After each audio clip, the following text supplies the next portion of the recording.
నజరేతు ప్రార్థన మందిరం పెద్దార్లగూడెమునకు స్వాగతం సుస్వాగతము. ఈరోజు మనము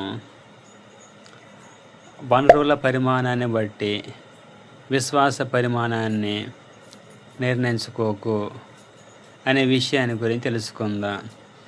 కొన్నిసార్లు మన దగ్గర ఉన్నదాన్ని చూసి వెంటనే ఇలా అనుకుంటాం, ఇది సరిపోదు కదా, ఇంకా కొదువుగా ఉంది కదా, ఉన్నది అయిపోతుంది, చాలినంత లేదు కదా, డబ్బు సరిపోదు, అనుభవం సరిపోదు, పరిచయాలు సరిపోవు, సమయము సరిపోదు, బలం సరిపోదు, జ్ఞానము సరిపోదు, శక్తి సరిపోదు.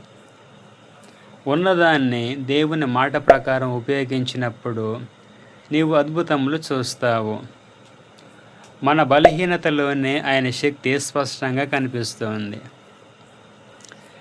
కానీ 5 రొట్టెలు 2 చేపలు కలిగిన ఆ బాలుడిని గుర్తు చేసుకోండి.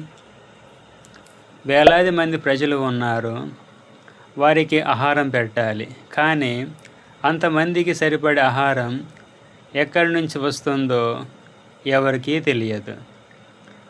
అప్పుడు చిన్న బాలుడు తన దగ్గర ఉన్న 5 రొట్టెలు 2 చేపలను యేసయ్య చేతుల్లో పెట్టాడు. ఒకసారి ఆలోచించండి, 5,000 మంది పురుషులు, ఇంకా చాలామంది స్త్రీలు, పిల్లలు ఉన్నారు. 5 రొట్టెలు 2 చేపలతో ఎలా తృప్తిపరచగలరు? అసలు అవి అంతమందికి పంచాలి అనే ఆలోచనే చిత్రంగా ఉంటుంది. అవి ఏమాత్రము సరిపోవు. ఆ బాలుడి చేతుల్లో అది చాలా తక్కువ, కొదువుగా ఉంది, సరిపోదు. కానీ యేసు చేతుల్లో మిగులుగా మారింది. ఇదే దేవుని కార్యము.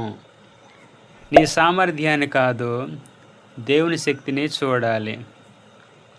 నీ దగ్గర మొదటి నుంచే చాలా ఉండాలని దేవుడు కోరడం లేదు.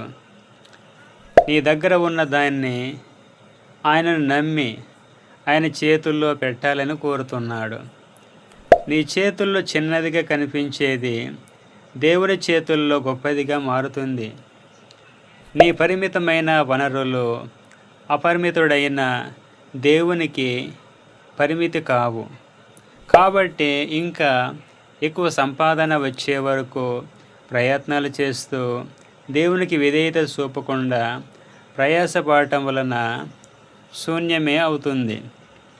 నీవు ఇంకా సమర్థుడివి అయ్యే వరకు దేవునిపై విశ్వాసం ఉంచవా?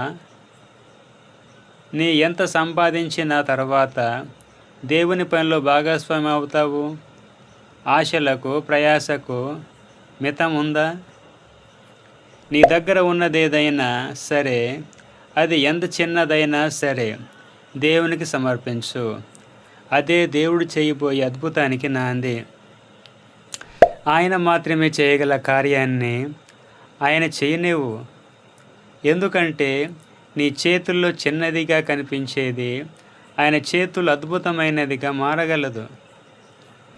వారిలో ఒంటరైన వాడు 1000 మంది యగును, ఎన్నిక లేనివాడు బలమైన జనమగును. యెహోవానగు నేను తగిన కాలమున ఈ కార్యమును త్వరపెట్టుదును. బైబిల్లోని యెషయా గ్రంథము 60వ అధ్యాయము 22వ వచనంలో మనం ఈ మాటను చూడవచ్చు. నీ పరిమితి దేవుని పరిమితి ఒకటి కాదు. ఇక్కడ ఉన్న ఒక చిన్నవాని యొద్ద 5 యవల రొట్టెలు 2 చిన్న చేపలు ఉన్నవి, కానీ ఇంతమందికి ఇవి ఏమాత్రమని ఆయనతో అనగా, బైబిల్లోని యోహాను సువార్త 6:9 వచనంలో మనము ఈ మాట చూడవచ్చు. అందుకాయన వాటిని నా యొద్దకు తెండని చెప్పి పచ్చిక మీద కూర్చుంటుండని జనులకు ఆజ్ఞాపించి ఆ 5 రొట్టెలను 2 చేపలను పట్టుకొని ఆకాశం వైపు కన్నులెత్తి ఆశీర్వదించి లేక స్తోత్రము చేసి ఆ రొట్టెలు విరిచి శిష్యులకు ఇచ్చెను. శిష్యులు జనులకు వడ్డించిరి.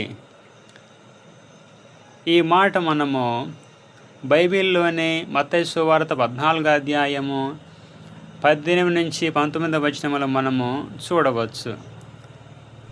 అందరూ తిని తృప్తి పొందిరి. బైబిల్లోని మత్తయి సువార్త 14వ అధ్యాయము 20వ వచనంలో ఈ మాటను మనం చూడవచ్చు. ఎంత అద్భుతమో కదా!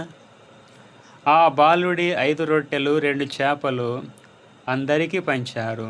అందరూ తిన్నారు. అందరూ తృప్తి పొందారు.